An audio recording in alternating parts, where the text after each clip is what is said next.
يا أيها الذين آمنوا لا تتخذوا اليهود والنصارى أولياء بعضهم أولياء بعض صدق اللہ العظیم. بزرگان محترم اور عزیز دوستوں، جمعیت علماء کی طرف سے آج کا یہ جمعہ یوم دعا کے لیے آپ حضرات کی گزارشات میں لائی گئی یہ بات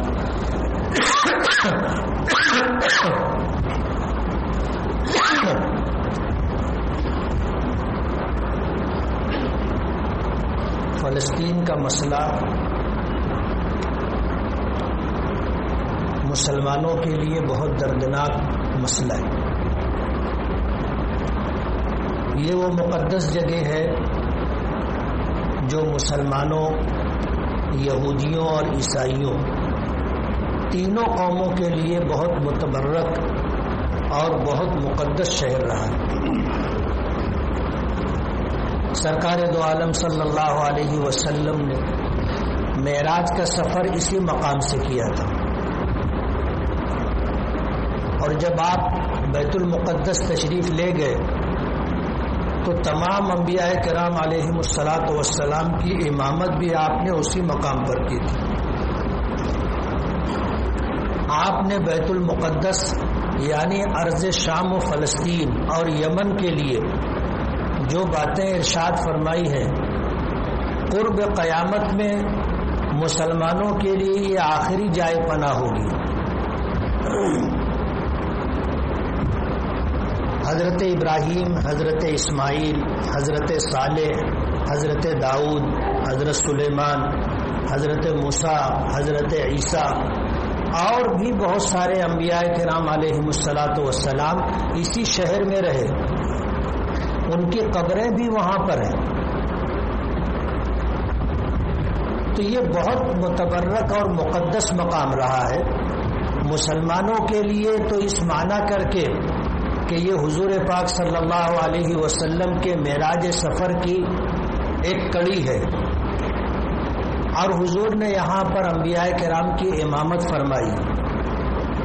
عیسائیوں کے لیے یہ شہر اس لیے مقدس ہے کہ یہ جگہ حضرت عیسیٰ علیہ الصلاۃ والسلام کی جائے پیدائش ہے. حضرت مریم قرآن کریم کو اگر دیکھا جائے تو اسی مقام پر تھی. حضرت زکریا اور حضرت یحییٰ علیہ الصلاۃ والسلام اسی مقام پر تھے. تو عیسائیوں کے لیے یہ جگہ اس لیے مقدس ہے کہ حضرت عیسیٰ کی وہ جائے پیدائش ہے، اور یہودیوں کے لیے اس لیے مقدس ہے کہ وہاں پر ان کے جتنے انبیاء کرام علیہم الصلاۃ والسلام رہے، جیسے حضرت ابراہیم ہجرت کر کے اس مقام پر پہنچے تھے، اور حضرت اسماعیل علیہ الصلاۃ والسلام کی پیدائش اسی مقام پر ہوئی تھی، اور اس کے بعد انبیاء بنی اسرائیل آتے رہے، اسی مقام پر رہے. مسلمانوں کے لیے یہ قبلہ اول رہا ہے. ہمارے لیے جو قابل احترام وہ جگہ ہے کہ حضور معراج پہ تشریف لے گئے، حضور نے انبیاء کرام کی امامت فرمائی، اور اسلام آنے کے بعد، نماز فرض ہونے کے بعد مکہ مکرمہ میں رہتے ہوئے بیت المقدس کی طرف رخ کر کے نمازیں پڑھی جاتی رہی. تو بیت المقدس یہ قبلہ اول ہے. میرا 4 مرتبہ جانا ہوا ہے، اور میں نے اس مقام کو بہت قریب سے اچھی طرح دیکھا ہے. ایک 4 دیواری ہے، 144 ایکڑ جگہ ہے، جس میں آثار قدیمہ بھی ہیں، عمارات بھی ہیں، میدان بھی ہے، دروازے اور کمانی بھی ہے، اور یہ سب کچھ بیت المقدس کہلاتا ہے. حضرت سلیمان علیہ الصلاۃ والسلام نے اسی جگہ پر ایک مسجد تعمیر کی تھی، اور اس کی تعمیر میں جنوں کو استعمال کیا تھا، جسے ہم مسجد اقصی کہتے ہیں. تو بیت المقدس اس پورے علاقے کو کہتے ہیں جو 144 ایکڑ جگہ پر مشتمل ہے، 4 دیواری ہے۔ شہر کو بھی بیت المقدس کہا جاتا ہے، اور جو پیلے رنگ کا گنبد دیکھتے ہیں آپ، وہ بیت المقدس ہے۔ اسی گنبد کے نیچے پتھر کی وہ چٹان ہے جسے قبلہ اول قرار دیا گیا تھا۔ حضور پاک صلی اللہ علیہ وسلم نماز فرض ہو جانے کے بعد مکہ مکرمہ میں رہتے ہوئے اس طرح نماز ادا کرتے تھے کہ بیت اللہ بھی سامنے ہوتا تھا اور اسی رخ پر آگے بیت المقدس بھی۔ اور حضور کی خواہش یہ تھی کہ آپ کے جد امجد حضرت ابراہیم علیہ الصلوۃ والسلام کا تعمیر کردہ جو گھر ہے بیت اللہ، اس کو قبلہ بنایا جائے۔ اور جب آپ ہجرت کر کے مکے سے مدینہ تشریف لے گئے تو مدینہ جانے کے بعد 16 یا 17 مہینے آپ نے بیت المقدس کی طرف رخ کر کے نماز ادا کی۔ مکے میں رہ کر کے تو یہ ممکن تھا کہ بیت اللہ بھی سامنے ہو اور رخ بھی بیت المقدس کی طرف رہے، لیکن مدینہ منورہ کا محل وقوع ایسا ہے کہ یہ بیت اللہ اور بیت المقدس کے درمیان ہے۔ بیت المقدس کی طرف رخ کرتے ہیں تو بیت اللہ کی طرف پیٹھ ہوتی ہے، اور بیت اللہ کی طرف رخ کرے تو بیت المقدس کی طرف پیٹھ ہوگی۔ تو مدینہ جانے کے بعد 16 یا 17 مہینے تک آپ نے بیت المقدس کی طرف رخ کر کے نمازیں ادا کی، تو وہ ہمارا قبلہ اول رہا ہے۔ یہودیوں نے ہمیشہ اس بات کا دعویٰ کیا کہ یہ جگہ ہماری ہے، لیکن تاریخی اعتبار سے اس کا کوئی ثبوت ملتا نہیں۔ شروع سے وہاں جو لوگ آباد رہے وہ مسلمان رہے، ان کے مکانات، ان کے محلے، سب کچھ قانونی طور پر ان کی مسلمانوں کی ملکیت ہے۔ عیسائیوں کی حکومت تھی، یہودیوں کی نہیں۔ یہودیوں کی حکومت وہاں 1948 سے قائم ہوئی اور 73 سال ہوئے ہیں ابھی، ورنہ یہودیوں کی کبھی بھی وہاں پر حکومت نہیں تھی۔ حکومت تھی تو عیسائیوں کی تھی، اور مسلمانوں نے اس جگہ کو فتح کیا تھا۔ حضرت عمر فاروق رضی اللہ تعالیٰ عنہ کا زمانہ تھا۔ حضرت عمرو ابن عاص اور حضرت ابو عبیدہ ابن الجراح رضی اللہ تعالی عنہما، یہ 2 صحابی تھے جنہوں نے بیت المقدس پر چڑھائی کی تھی، اس کا محاصرہ کیا تھا، اور محاصرہ کافی لمبا رہا، مہینوں یہ محاصرہ رہا۔ عیسائی ہتھیار ڈالنے کے لیے مجبور ہو گئے، لیکن انہوں نے ایک شرط رکھی تھی، اور وہ شرط یہ تھی کہ مسلمانوں کے امیر آئیں گے تو ہم جو ہے ان کو اس 4 دیواری کی فصیل بند شہر کی چابی دیں گے اور ان کے ساتھ معاہدہ کریں گے، معاہدے پر ان کی دستخط چاہیے۔ جب یہ پیغام مدینہ حضرت عمر فاروق رضی اللہ تعالیٰ عنہ کے پاس پہنچا تو حضرت عمر بھی یہ چاہتے تھے کہ خون نہ بہے، اس مقدس شہر میں خون نہ بہے، اس لیے اگر صلح ہوتی ہے تو کر لینا چاہیے۔ حضرت عمر فاروق رضی اللہ تعالی عنہ مدینے سے نکلے اور سفر کرتے کرتے بیت المقدس پہنچے۔ ایک اونٹ تھا، ساتھ میں ان کے اپنے غلام تھا۔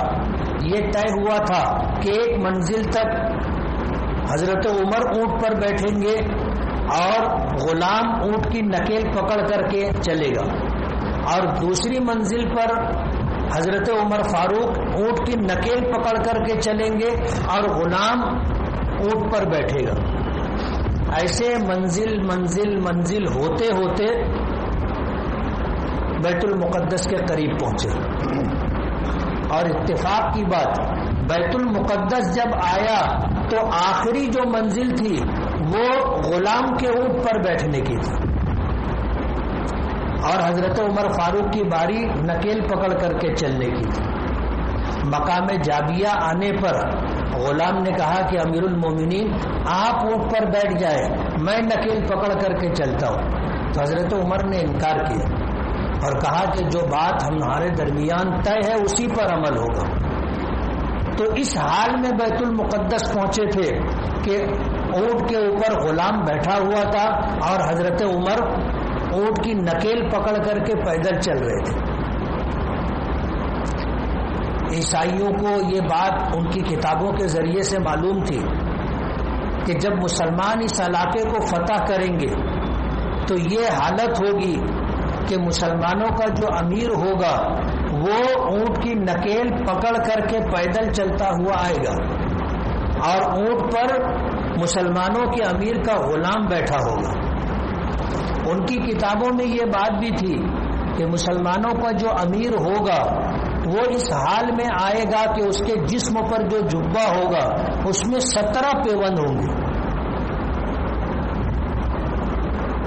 جبے میں 17 پیوند ہوں گے اور ایک پیوند چمڑے کا ہوگا۔ تو عیسائیوں کے جتنے بھی مذہبی لوگ تھے، ان کے عالم، ان کے پادری، وہ فصیل کے اوپر کھڑے ہو کر کے دیکھ رہے تھے، اور جب یہ دونوں علامتیں جو ان کی کتابوں میں ذکر کی گئی تھی انہوں نے دیکھی تو پھر فصیل بند شہر کی چابی حضرت عمر فاروق رضی اللہ تعالیٰ عنہ کے سپرد کر دی تھی، اور ان کے علماء نے آگے بڑھ کر کے حضرت عمر فاروق رضی اللہ تعالیٰ عنہ کے کپڑے پر لگے ہوئے پیوند گننا شروع کیے۔ تو وہ 16 ہی تھے، بار بار وہ گن رہے تھے لیکن 16 ہی پیوند مل رہے تھے۔ تو حضرت عمر نے پوچھا کہ کیا تلاش کر رہے ہیں؟ تو وہ کہنے لگے کہ ہماری کتابوں میں لکھا ہے کہ مسلمانوں کا امیر جس کے ہاتھ پر بیت المقدس فتح ہوگا وہ آئے گا تو اونٹ پر غلام بیٹھا ہوگا اور مسلمانوں کا امیر نکیل پکڑ کر کے پیدل چل رہا ہوگا، اور مسلمانوں کا وہ امیر اس حالت میں آئے گا کہ اس کے جسم پر جو جبہ ہوگا اس میں 17 پیوند ہوں گے۔ ہم نے بار بار گنا لیکن 16 ہی پیوند۔ تو حضرت عمر نے پھر اپنی بغل ایسے اٹھا کر کے بتائی تو ایک پیوند یہاں اندر تھا۔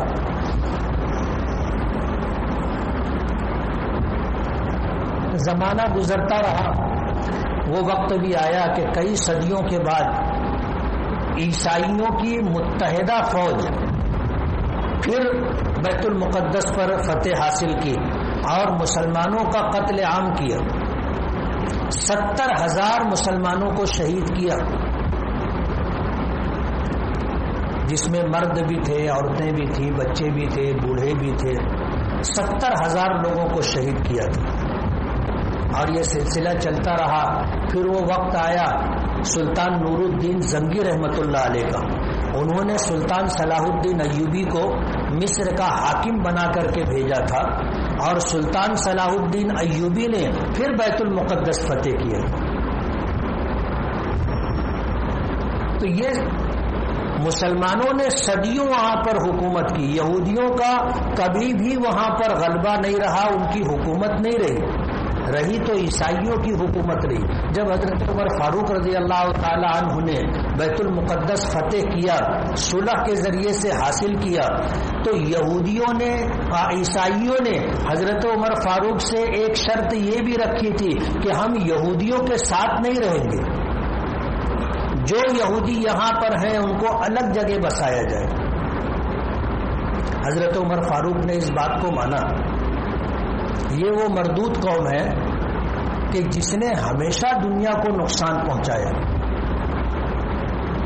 ہٹلر کے بارے میں آتا ہے کہ اس نے یہودیوں کا قتل عام کیا تھا، اور اس کا یہ کہنا تھا کہ جو بھی سازش سامنے آتی ہے جب اس کی تحقیق کی جائے اور پردہ اٹھایا جائے تو پیچھے کوئی کمینہ یہودی نظر آتا ہے۔ اس نے یہودیوں کا قتل عام کیا تھا اور لاکھوں یہودیوں کو اس نے قتل کیا تھا، لاکھوں یہودیوں کو۔ اس کا یہ کہنا تھا کہ 90% یہودیوں کو میں نے قتل کر دیا ہے، 10% کو میں نے چھوڑ دیا ہے۔ تاریخ مجھے ظالم کے نام سے لکھے گی لیکن یہ 10% کو میں نے اس لیے چھوڑا ہے تاکہ آنے والی دنیا کو یہ پتا چلے کہ میں نے جو ان کا قتل عام کیا تھا وہ صحیح تھا۔ آج دنیا اس بات کو مانتی ہے کہ پوری دنیا میں جو تباہی و بربادی ہے، جو اخلاقی زوال اور دینی پستی ہے، وہ یہودیوں کی دین ہے۔ ان کی تعداد بہت زیادہ نہیں ہے۔ بیت المقدس اور وہاں پوری حکومت جو ان کے پاس ہے، جو علاقہ ان کے زیر نگی ہے، اس میں 80 لاکھ یہودی رہتے ہیں۔ یہودی تبلیغی مذہب نہیں ہے، یعنی کوئی شخص اگر یہودی بننا چاہے تو وہ یہودی نہیں بن سکتا۔ مسلمان بننا چاہے بن سکتا ہے، عیسائی بننا چاہے بن سکتا ہے۔ مسلمان بننا چاہے کلمہ پڑھ لے، توحید کو سمجھ لے اور دین کی بنیادی باتوں پر یقین رکھے، مسلمان ہے۔ لیکن یہودیوں کے یہاں یہ بات ہے کہ یہ نسلی مذہب ہے۔ نسلی مذہب کا مطلب یہ ہے کہ جو یہودی کے پیٹ سے پیدا ہوگا وہ یہودی، اور جو یہودی کے پیٹ سے پیدا نہیں ہوا وہ چاہے لاکھ اپنے آپ کو یہودی کہے اور یہودی مذہب کے مطابق زندگی گزارے، وہ یہودی نہیں۔ تو دنیا میں ان کی تعداد بہت کم ہے، لیکن پوری دنیا میں سازش یہی لوگ کرتے۔ میڈیا پر ان کا قبضہ ہے، بینکوں پر ان کا قبضہ ہے، یعنی دنیا میں جو لوگوں کی ضروریات ہیں ان پر ان کا قبضہ ہے۔ دجال بھی یہودی ہوگا، دجال جو آئے گا وہ بھی یہودی ہوگا، جس کی پیشن گوئی نبی کریم صلی اللہ علیہ وسلم نے فرمائی، اور یہ اس امت کا سب سے بڑا فتنہ ہوگا دجال، سب سے بڑا فتنہ ہوگا۔ اس کو اتنے وسائل، اتنے اختیارات ہوں گے کہ وہ جہاں چاہے گا بارش ہوگی، اور جہاں چاہے گا بارش نہیں ہوگی، قحط سالی مسلط ہو جائے گی، اور پوری دنیا کی پیداوار پر اس کا قبضہ ہوگا۔ جس کو وہ غلہ دے گا اس کو کھانا ملے گا، اور جس کو بند کر دے گا اس کو بھوکا مرنا پڑے گا۔ حدیث پاک میں آتا ہے کہ اس کے ساتھ روٹی کے پہاڑ چلیں گے، لیکن وہ مکہ اور مدینے میں داخل نہیں ہو سکے گا۔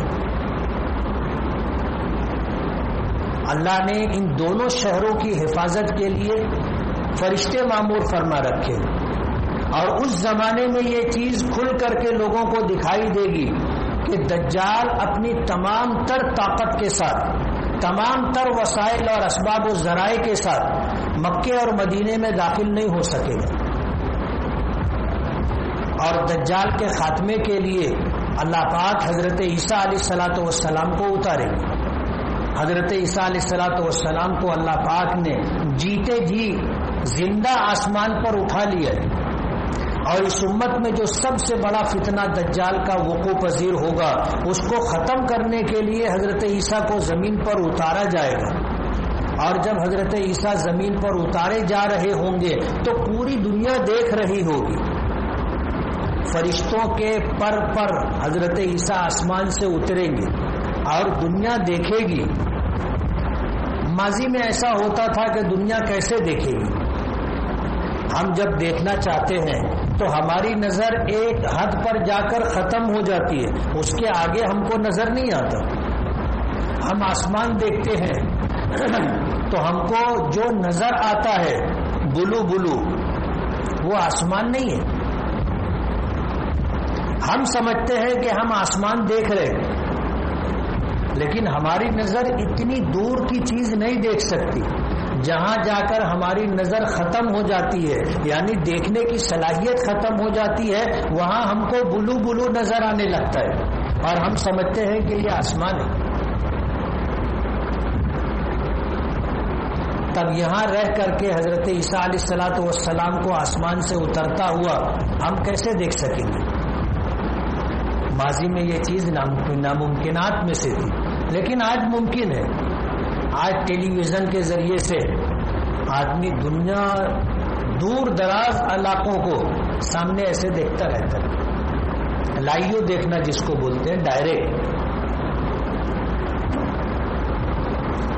تو حضرت عیسیٰ آئیں گے اور مقام لد پر دجال کو قتل کریں گے.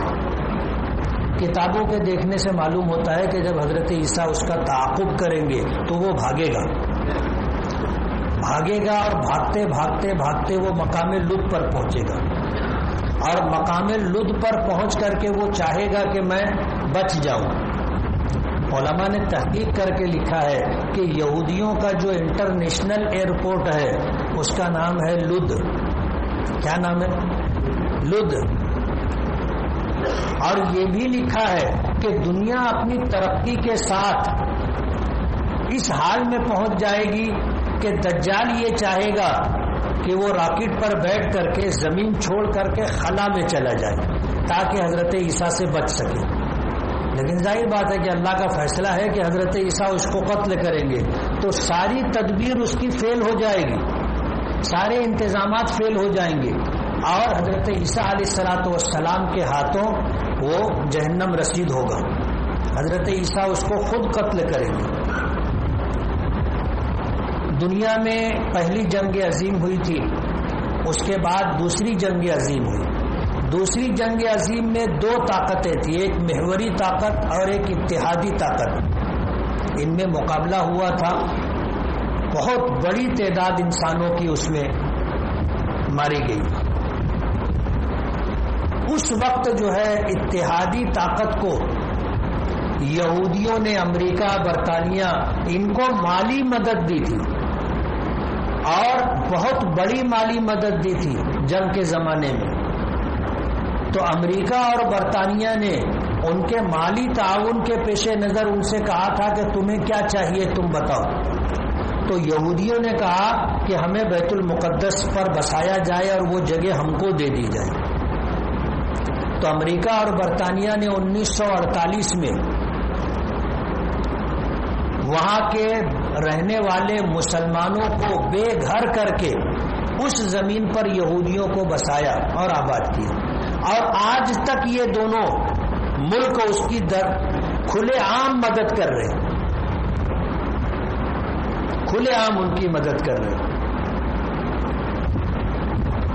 1948 میں مسلمانوں کے دل میں یہ خنجر گھونپا گیا تھا، اور 1967 کی جنگ میں ان یہودیوں نے بیت المقدس پر قبضہ کیا، ورنہ اس سے پہلے بیت المقدس ان کے پاس نہیں تھا. آج بھی یہودی ہر دن اس بات کی کوشش کرتے ہیں کہ ان کی حکومت کا رقبہ بڑھتا جائے، لیکن وہاں کے نہتے فلسطینی مسلمان اس دن سے لے کر کے آج تک مسلسل دفاع کر رہے اپنے گھر کی، بیت المقدس کی. آج تک اس کا دفاع کر رہے ہیں اور مقابلہ چل رہا ہے. فلسطینی مسلمانوں کے پاس یہودیوں کے مقابلے میں، اسرائیل کے مقابلے میں ہتھیار کچھ بھی نہیں. اسرائیل نے ان کو چاروں طرف سے گھیر کر کے رکھا ہے. گیہوں کا ایک دانہ اور پانی کا ایک قطرہ بھی اسرائیلی یہودیوں کی مرضی کے بغیر غزہ نہیں جا سکتا، ایسا اس کو گھیر کر کے انہوں نے رکھا ہے. لیکن غزہ کے رہنے والے فلسطینی مسلمانوں کی ہمت، شجاعت، ان کی جرأت کو سلام کرنا چاہیے کہ نہتے ہونے کے باوجود انہوں نے کبھی ہار نہیں مانی، کبھی ہار نہیں مانی. اور اسرائیل یہ سمجھتا تھا کہ وہ ناقابل تسخیر ہے، لیکن ابھی یہ 11 دن کی جنگ نے ثابت کر دیا کہ اسرائیل اپنے تمام تر وسائل اور ذرائع کے باوجود ناقابل تسخیر نہیں ہے. کہتے ہیں نا کہ جنگ حوصلے سے لڑی جاتی، ہتھیار سے نہیں، حوصلے سے. فلسطینی مسلمانوں کے پاس حوصلہ اور ہمت ہے. وہاں کے مسلمانوں کی حالت یہ ہے کہ ان کے بچے شہید کھیلتے. ہمارے بچے کھیل جو کھیلتے ہیں وہ آپ کو معلوم ہے، لیکن وہاں کے بچے شہید کھیلتے کہ یہ شہید ہو گیا، اس کی لاش کیسے لے کر کے جائیں گے. وہ تختے پر اپنے ایک ساتھی بچے کو لٹاتے ہیں، لے کر کے دوڑتے ہیں، بھاگتے ہیں. یہ ہمت اور شجاعت. اور 11 دن کی جنگ میں اسرائیل کو اس بات کا احساس ہو گیا کہ ہم غزہ میں رہنے والے نہتے فلسطینی مسلمانوں سے جیت نہیں سکتے. آج جنگ بندی ہو گئی، مصر کی ثالثی کے بعد جنگ بندی ہوئی ہے، لیکن امریکہ اور برطانیہ نے اس سرزمین پر جو یہودیوں کو لے جا کر کے بسایا ہے، یہ پوری دنیا کے مسلمانوں کے لیے بے چینی کی بات ہے. وہ ہمارا قبلہ اول ہے، اور یہودیوں کا کبھی بھی وہاں پر غلبہ نہیں رہا، کبھی بھی ان کی حکومت نہیں رہی. مسلمانوں کی زمینیں چھین کر کے ان کو امریکہ اور برطانیہ نے بسایا ہے، اور آج تک علل اعلان اس کی مدد کر رہے ہیں. اب ظاہر بات ہے فلسطینی مسلمانوں کی مدد کرنا پوری دنیا میں بسنے والے مسلمانوں پر واجب ہے.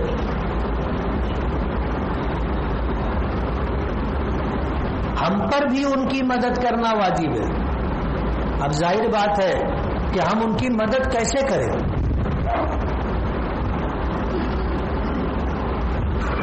بین الاقوامی قوانین کے پیش نظر ہم ہندوستان تک محدود ہیں.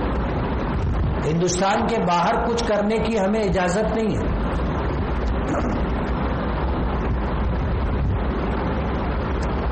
نبی کریم صلی اللہ علیہ وسلم نے اس کا طریقہ بھی بتایا. فرمایا کہ جب تم برائی کو دیکھو کہ برائی ہو رہی ہے تو اس کو ہاتھ سے روکو، طاقت سے روکو، اور اگر یہ نہ کر سکو تو پھر اپنے زبان سے اس کو روکنے کی کوشش کرو. یعنی جو تمہاری زبان سے جو جملے نکلے وہ برائی کے خلاف، ظالم کے خلاف، مظلوم کی حمایت میں نکلے. اور اگر اس کی بھی طاقت نہ ہو تو پھر اس گناہ اور برائی کو دل سے برا سمجھے. اور یہ ایمان کا سب سے ادنا درجہ ہے، سب سے ادنا درجہ. آج ہم طاقت سے ان کی مدد نہیں کر سکتے. جو پابندیاں ہیں وہ ہیں. ملک میں بسنے والی آج جو برادران وطن کے لوگ ہیں، یہ جو قوم ہے، یہ قوم ماضی میں کبھی فلسطینی مسلمانوں کی حامی رہی، اور سب سے پہلے اسرائیل سے سفارتی تعلقات قائم کرنے کے لیے جس سیاسی شخصیت نے اسرائیل کا سفر کیا تھا وہ شرد پوار. وہاں سے ہندوستان کی پالیسی بدل گئی. آج کی برسر اقتدار جو پارٹی ہے وہ یہودیوں کی حامی ہے. آج کانگریس پارٹی بھی یہودیوں کی حمایت میں بات کر رہی ہے. ماضی میں کبھی ہندوستان فلسطینیوں کی حمایت میں تھا. یاسر عرفات جو فلسطینیوں ماضی میں اسرائیلی مصنوعات کا بائیکاٹ کرواتے رہے ہیں. بات آتے ہیں کوکا کولا ہے، پیپسی ہے، یہ یہودیوں کا بنایا ہوا. یہ 10 روپے میں تیار ہوتا ہے، آپ سے 50 روپیہ اور 100 روپیہ وصول کیا جاتا ہے. اور یہ جو نفع ہوتا ہے یہ کمپنیاں اسرائیل کو اس میں سے حصہ دیتی ہیں. آج فلسطینی نہتے مسلمانوں پر جو بمباری ہو رہی ہے وہ انہی مصنوعات کی کمائی سے یہودیوں کی مدد کی جاتی ہے، اور وہ ان پیسوں سے ہتھیار بنا کر کے مسلمانوں کے خلاف استعمال کرتے ہیں. سینکڑوں چیزیں ہیں جو یہودیوں کی ایجاد کردہ، یہودیوں کی بنائی ہوئی ہے، اور پوری دنیا کے مسلمان اسے خریدتے ہیں اور مہنگے داموں پر خریدتے ہیں. ایک جو ڈبہ آتا ہے کوکا کولا کا، اس کی تیاری پر 1 روپیہ بھی نہیں لگتا، لیکن آپ کتنے کا وہ ایک ڈبہ خریدتے ہو آپ کو پتہ ہے؟ یہ سارا نفع فلسطینی مسلمانوں کے خلاف استعمال کیا جاتا ہے۔ اس لیے جتنی بھی اسرائیلی مصنوعات ہے ہم پر واجب ہے، دنیا بھر کے مسلمانوں پر واجب ہے کہ ان چیزوں کا بائیکاٹ کیا جائے۔ ہم نے اگر اسے خریدا تو ہم گنہگار ہیں، ہم ظالم کی مدد کر رہے ہیں، مظلوم کو چھوڑ کر کے مظلوم کے خلاف ظالم کی مدد کر رہے ہیں۔ رومین پر شرک اور کفر سے بڑھ کر کے اگر کوئی گناہ ہے تو وہ ظلم ہے۔ اللہ تعالیٰ شرک اور کفر کے ساتھ حکومتوں کو باقی رکھتا ہے، لیکن ظلم کے ساتھ اللہ اقتدار کو باقی نہیں رکھتا۔ آج اسرائیلی جو ظلم کر رہے ہیں، یہودی جو ظلم کر رہے ہیں، صہیونی جو ظلم کر رہے ہیں، اس کی بھی شام ہوگی، شام ہوگی، ان کے بھی اقتدار کا سورج غروب ہوگا۔ ہمیشہ یہ برسرے اقتدار رہیں گے ایسا نہیں ہے۔ 11 دن کی جنگ نے اسرائیل کے دانت کھٹے کر دیے، اس کو ہتھیار کی کمی پڑنے لگی۔ غزہ کے نہتے مسلمانوں پر ہزاروں بم اس نے گرائے، ہزاروں میزائل داغے، 250 کے قریب مسلمان فلسطینی شہید ہوئے، جس میں 60 بچے ہیں۔ عمارتیں تباہ و برباد ہو گئیں، ہاسپٹل اسکولیں تباہ و برباد ہو گئیں۔ ٹارگٹ کر کر کے اس نے غزہ کی عمارتوں کو نشانہ بنایا، لیکن فلسطینی ہمت نہیں ہارے۔ لاکھوں فلسطینی بے گھر ہو گئے، آج ان کے گھر سب تہس نہس ہو گئے، تباہ و برباد ہو گئے، لیکن وہ ہمت نہیں ہارے، لڑتے رہے۔ اسرائیل کو اس بات کا احساس ہو گیا کہ ہم ان نہتے فلسطینی مسلمانوں کو ختم نہیں کر سکتے، جنگ بندی کرنی پڑی۔ مجھے جو بات کہنی ہے، وہ جو کر رہے ہیں، ہماری ذمہ داری یہ ہے کہ ہم ان کے لیے دعا کریں، ہماری ذمہ داری یہ ہے کہ ہم ظالم کے خلاف بولیں، مظلوم کی حمایت کریں، ہماری ذمہ داری یہ ہے کہ ان ظالم غاصب یہودیوں کی جو مصنوعات ہے اس کا بائیکاٹ کریں۔ آپ بھی کریں، اور جس دسترخوان پر اور جس جگہ مجلس میں اسرائیلی مصنوعات کا استعمال ہو، آپ برملا کہیں کہ یہ ہم بھی نہیں پیئیں گے، آپ بھی مت پیو، یہ ہم بھی استعمال نہیں کریں گے، آپ بھی استعمال مت کرو۔ ان کا خریدنا ظالم غاصب یہودیوں کی مدد ہے، اور فلسطینی نہتے مسلمانوں کے خلاف ہمارا یہ پیسہ استعمال کیا جائے گا۔ وہ اپنی جنگ لڑ رہے ہیں اور لڑیں گے، اور انشاءاللہ سرخرو اور کامیاب ہوں گے۔ ہم مایوس نہیں ہیں۔ آپ دیکھ لو وہاں کی جو تصاویر آ رہی ہے، چھوٹے چھوٹے بچے فوجیوں کی آنکھوں میں آنکھ ملا کر کے سامنے کھڑے ہوتے، بھاگتے نہیں ہیں، ڈرتے نہیں ہیں۔ آپ دیکھو گے چھوٹے چھوٹے بچے ہاتھ میں پتھر اٹھا کر کے گن بردار فوجیوں کے سامنے ڈٹے رہتے، وہ بچوں کو بھی فائر کر کے مار دیتے، لیکن وہ لوگ ڈرتے نہیں ہیں۔ آج وہاں پر یہودی خوف کی زندگی گزار رہے ہیں۔ میں گیا ہوں، 4 مرتبہ گیا ہوں، آپ نے کہیں نہیں دیکھا ہوگا وہاں پر جو فوجیوں کا خوف ہے وہ ہم نے دیکھا ہے۔ آپ کو حیرت ہوگی کہ گن کے ساتھ کسی چوک چوراہے پر اگر فوج کے لوگ کھڑے ہیں تو 3 لوگ کھڑے رہتے ہیں ایک ساتھ، اور تینوں ایسے کھڑے رہتے ہیں، ایک کا منہ ادھر، ایک کا منہ ادھر، ایک کا منہ ادھر، اور تینوں کی پیٹھ ایک دوسرے کے سامنے، خوف کی زندگی گزار رہے۔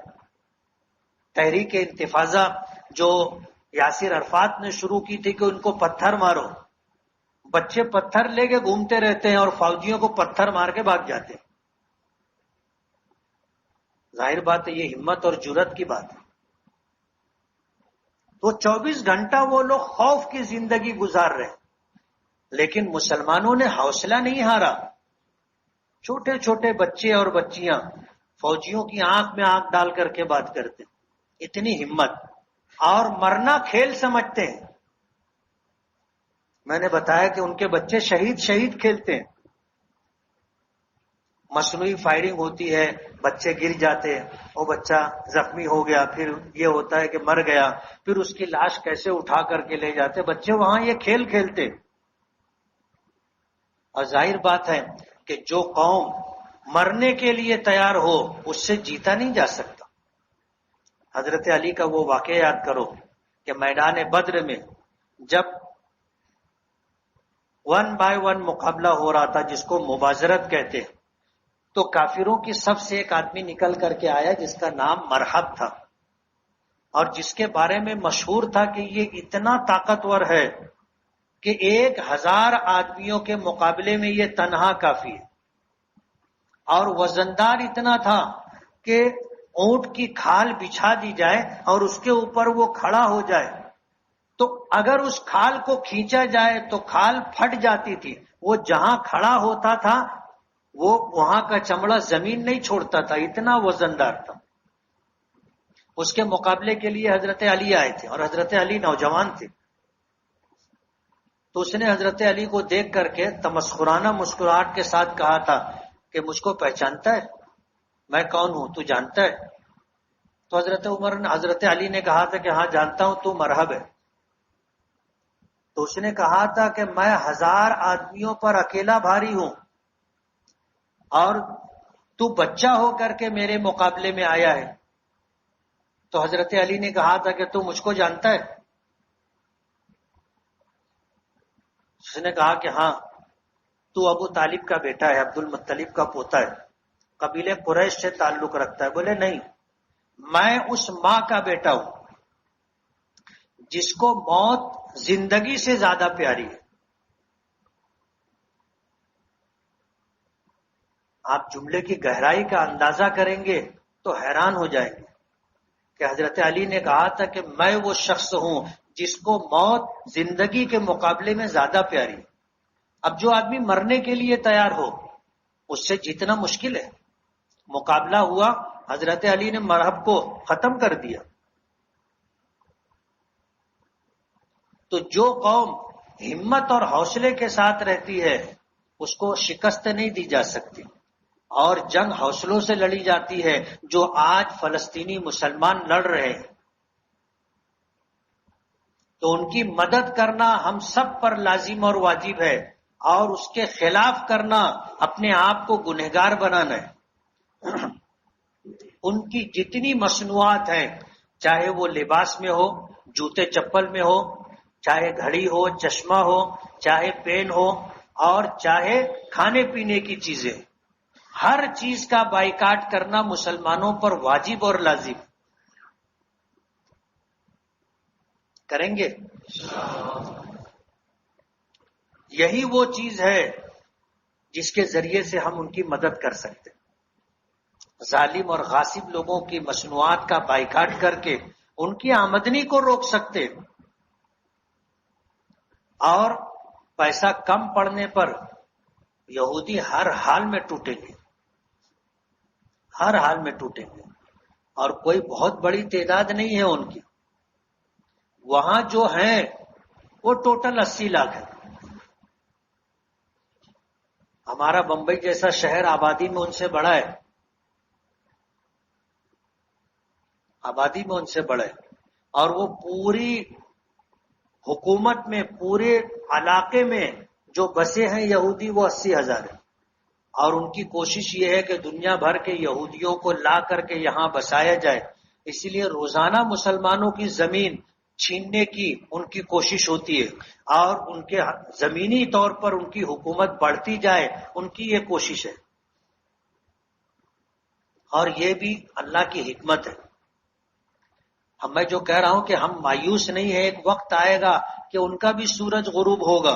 اس کی پیشن گوئی حکم اللہ کے رسول صلی اللہ علیہ وسلم نے کی ہے، اور وہ یہی پیشن گوئی ہے کہ ایک وقت آئے گا کہ جب یہودیوں کا آخری دن ہوگا تو کوئی یہودی اپنے آپ کو بچانے کے لیے اگر پتھر کی چٹان کے پیچھے چھپا ہوگا اور مسلمان مجاہد جب وہاں سے جانے لگے گا تو وہ پتھر کی چٹان آواز دے کر کے کہے گی کہ میرے پیچھے ایک یہودی چھپا ہوا ہے. دنیا ان کے لیے تنگ ہو جائے گی، کہیں پناہ نہیں ملے گی.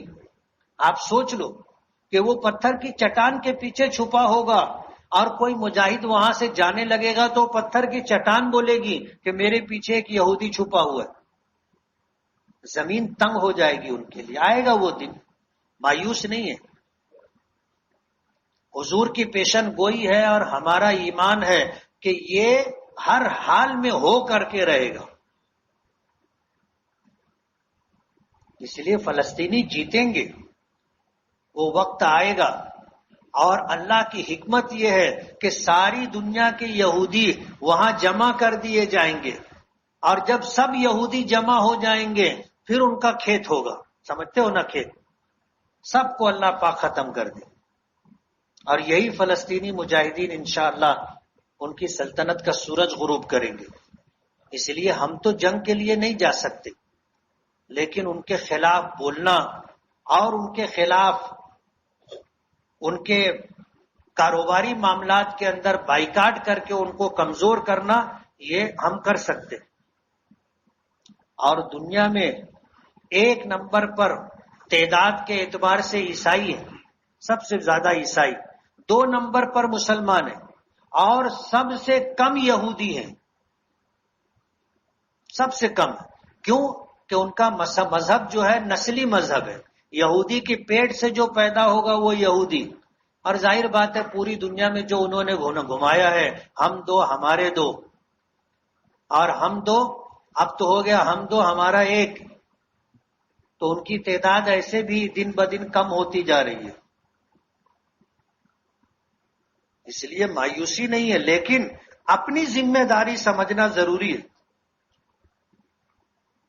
اور وہ ذمہ داری یہی ہے کہ ہم فلسطینی مسلمانوں کے لیے دعا کریں، ظالم غاصب یہودیوں کے خلاف بولیں اور اسرائیلی مصنوعات کا بائیکاٹ کریں. ہم یہ کریں گے انشاءاللہ ہمارا یہ عمل مظلوم فلسطینی مسلمانوں کی مدد اور حمایت ہوگا، اور ظالم غاصب یہودیوں کے خلاف ہمارا یہ عمل ان کو نقصان پہنچانے والا ثابت ہوگا. اللہ ہمیں عمل کی توفیق عطا فرمائے. وآخر دعوانا ان الحمدللہ رب العالمین. بھائی جن ساتھیوں نے سنت نہ پڑھی ہو وہ سنت ادا کر.